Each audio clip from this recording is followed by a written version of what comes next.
I want to switch subjects a little bit and now talk about transnational crime and violence. We've been hinting about this, about the sort of interrelationship between crime, capacity, these drug businesses, and violence. And I want to ask you about this in reference to a specific strategy called focused deterrence. Focused deterrence, for those of you who aren't familiar with it, is a strategy that was developed here in Boston in the 90s to combat gang and gun violence. It was known in Boston as ceasefire, and since then it's been widely replicated across the United States. In a meta-review that I did with Chris Winship here at Harvard, we found that it is likely the most successful evidence-informed violence reduction strategy in the United States, or either that and cognitive behavioral therapy. The way it works is focused deterrence identifies through an analysis the groups of offenders who are most likely to shoot or be shot. And then it assembles a multidisciplinary task force that includes law enforcement, but also includes community representatives, faith-based providers, service providers, and others. And that task force then does something very unusual, which is it confronts that high-risk group of people who are most likely to shoot or be shot. And it delivers a double message. The first message delivered by law enforcement is the sort of stick-type message. It says, we know who you are, we're watching you, and the shooting must stop. If the shooting does not stop, we will stop you. But then the community groups stand up, the faith-based groups, the service providers stand up, and they say, what you're doing is wrong, and what you're doing is hurting the community. But if you stop the shooting, we want you back. You can still be part of this community, and we're willing to offer you resources, we're willing to offer you services to get your lives back on track.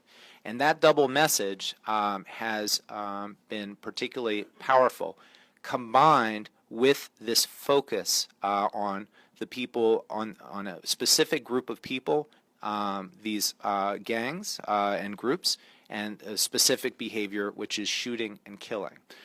Mark Kleiman, a well-known criminologist, wrote an article in Foreign Affairs suggesting, why aren't we doing this in Latin America on a sort of meta scale? Why aren't we sending a clear message to drug cartels saying, we don't like your drug dealing, and we're not tolerating your drug dealing, but our top priority is violence.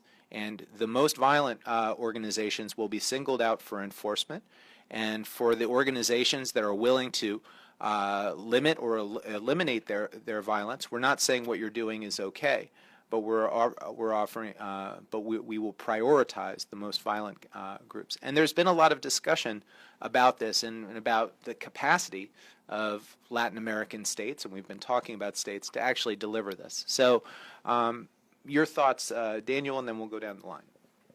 Well, I guess first of all, to make that the focused deterrence policies effective, you have to have a very well-structured criminal justice system.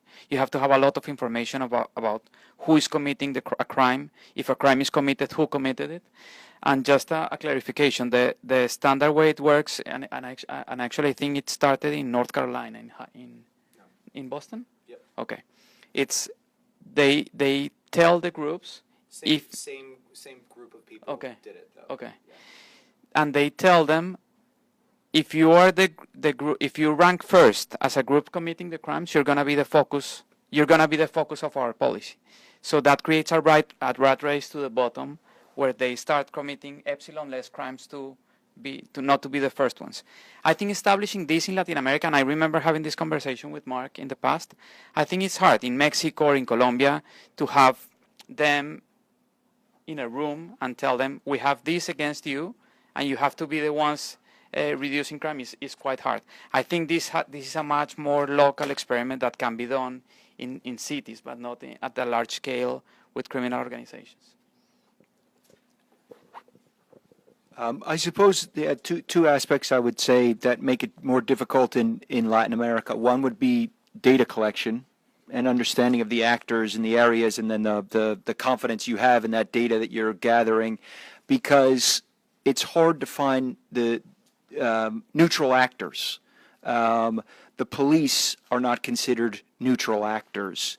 The politicians that operate in these areas are not considered neutral actors. They're not necessarily trusted and thought of as the type of arbiters that you need, the sort of neutral arbiters that you would need to implement that sort of project. Certainly you could enhance that if you were able to build up aspects before you tried to implement that, especially as you mentioned this relationship between civic or local communities or churches with those actors. And if there were some sort of trust built out prior to that intervention, and an element of data collection which is much more robust and trustworthy, then possibly you could experiment with this idea.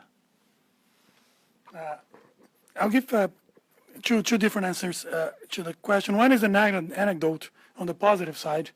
I think there is one good experience in Latin America that was in Sao Paulo, and it has to do with data collection. Back in the late 90s, they actually went to the data and figured, well, who are the repeated murders? Are they in jail or not? And they figured there were a lot of them who weren't. And just they went after repeated murders. Those guys, they were totally overrepresented in terms of the murders committed. And that it's hard to evaluate that policy from a rigorous perspective, but I'm sure it had an effect. And it's an example. It's a little different, but it's an example of focused enforcement in that sense. Another one, which I think this issue has been touched, is conceptually. I think that the idea is great. I think you have to factor in the market structure when you do that, because when you focus on someone, you might have been focusing on the market leader, and by taking these guys down because they're the more violent, you might induce violence to compete for rents after they go down. I think I wouldn't go as far as it's hard to make any strong assertion on that, but part of the violence that was followed by Calderón's policy might have had something to do with that, on disturbing the market structure, the equilibrium that was there before. So I think as an idea, I think it's great. Possibly you should factor that in when considering the whole strategy.